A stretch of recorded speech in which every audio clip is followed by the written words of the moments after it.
अभी अंतर्राष्ट्रीय हिंदू परिषद तो हम जब देखते हैं डॉक्टर प्रभावित तोगड़िया जी हमारा नेतृत्व करते हैं, जो भारत के विश्व के माने हुए 6 कैंसर के डॉक्टर में से एक डॉक्टर प्रभावित तोगड़िया जी रहे। जिस समय हरियाणा, पंजाब, उत्तर प्रदेश के अंदर कैंसर के डॉक्टर नहीं थे, उस समय डॉक्टर साहब ने कैंसर की पढ़ाई पूरी की, 10 साल अपनी प्रैक्टिस की। उसके बाद संपूर्ण कारोबार छोड़ करके अपने घर से संन्यास लेकर के निकल गए और तब से आज तक जो अपने घर के अंदर प्रवेश नहीं किया, लगभग 40 वर्ष डॉक्टर साहब को हो गए हैं। तो इस प्रकार से अपने जनजागरण समाज के अंदर लगे। तो आज अंतर्राष्ट्रीय हिंदू परिषद संपूर्ण विश्व का एक विश्व हिंदू सम्मेलन कुंभ के अंदर कर रहा है। उसमें आप सब कार्यकर्ता भी साथ और आमंत्रित रहेंगे और वह कुंभ 14 जनवरी से लगाकर 26 फरवरी तक चलने वाला है। उस कुंभ के अंदर लाखों करोड़, लगभग 40 से 45 करोड़ पूरे विश्व के हिंदू उसके अंदर आते हैं और सामान्य सब लोगों को भोजन मिले, ऐसे भोजन, ऐसे लंगर कम होते हैं। तो अंतर्राष्ट्रीय हिंदू परिषद ने 14 जनवरी से अपना लंगर प्रारंभ कर रहा है और लगभग 1000 टेंट उसमें रहने के लिए हिंदू समाज आएगा जाएगा उस टेंट के अंदर रह करके, तो वह अपना ठंड से बचने का काम करेगा। लाखों लोगों को कंबल बांटने का काम अंतर्राष्ट्रीय हिंदू परिषद कुंभ के अंदर करने वाला है। ऐसे ही कोई बीमार ना हो जाए, बीमार से बचने के लिए, उनके स्वास्थ्य के लिए चिकित्सा शिविर का आयोजन किया जाएगा।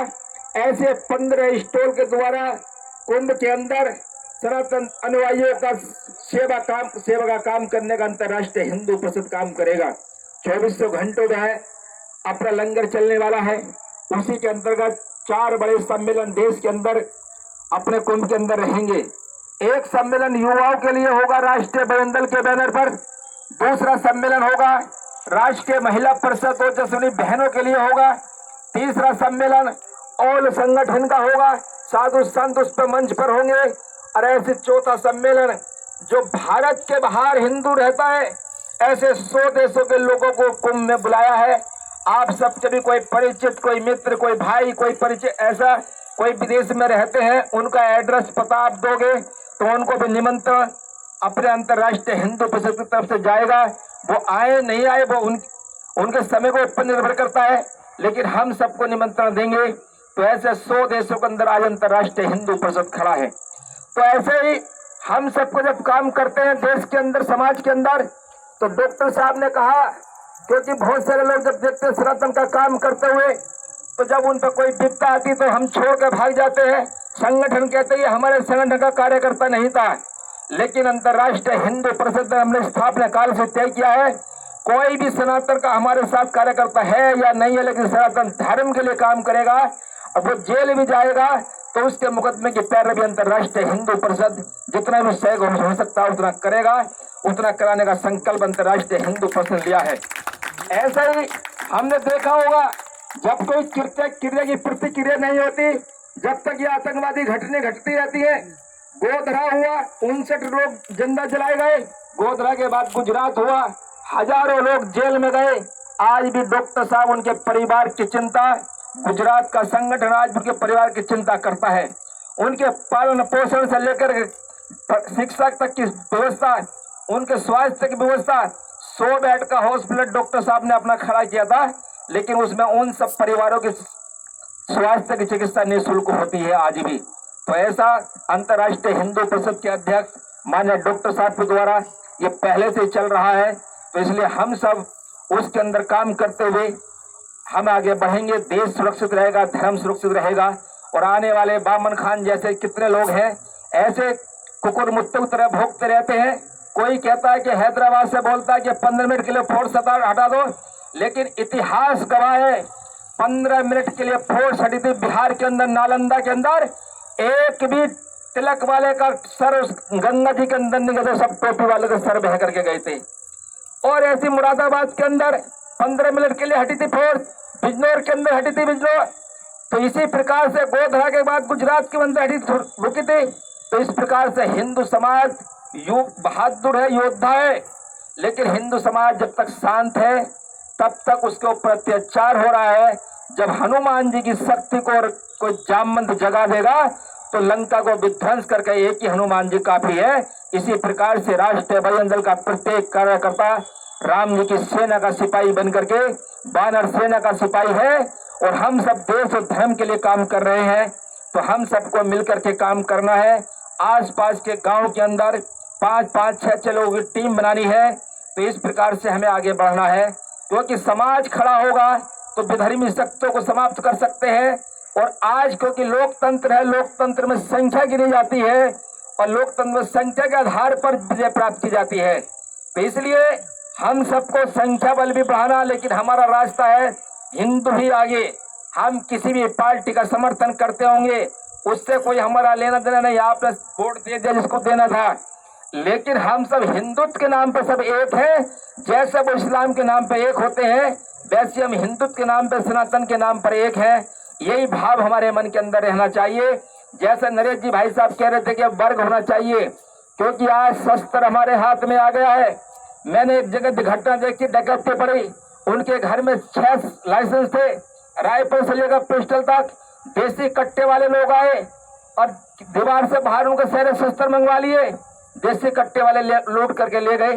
तो इसी प्रकार से कि हमारे हाथ से कम कभी ना आ जाए, तो इसलिए शस्त्र चलाने के लिए हमें ट्रेनिंग भी लेनी होगी। और ट्रेनिंग हम अगर जानते हैं तो उनको देनी भी होगी, क्योंकि हमारे क्षेत्र के अंदर हर गांव में अनेक रिटायर्ड आर्मी के जवान हैं, तो उनसे भी हम उनका सहयोग भी ले सकते हैं। तो इस प्रकार से हमें अपने समाज को शक्तिशाली बनाना है। और जो लोग रिटायर्ड होकर के आ गए, उनके समय का उपयोग भी हमें समाज के लिए करना है। वो लोग समाज के लिए सहयोगी बन के खड़े होते हैं, बशर्ते हमें थोड़ा समय निकाल कर उनसे संपर्क करके अपने नौजवानों को नशे से दूर रख करके अखाड़े के मैदान में लेके जाना है। वो शस्त्र चलाना बाहर सीखें और तभी हम विजय प्राप्त कर सकते हैं। और कुंभ के अंदर आप सब सादर आमंत्रित हैं।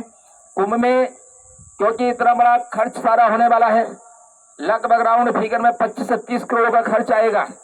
तो इसी प्रकार से संगठन ने तय किया कि एक परिवार से एक व्यक्ति का सुबह से चाय, भोजन, चाय फिर भोजन, 4 चीज मिलाकर 25 रुपए कॉस्टली आया है। तो एक मुट्ठी अनाज के नाम से हम QR कोड, कोई व्यक्ति को कहेंगे कि हम आप 4 लोगों का भोजन करा सकते हैं, वैसा बोले भी करा सकता हूं, तो आप अपना सहयोग उसके अंदर उस QR कोड से भेज सकते हैं।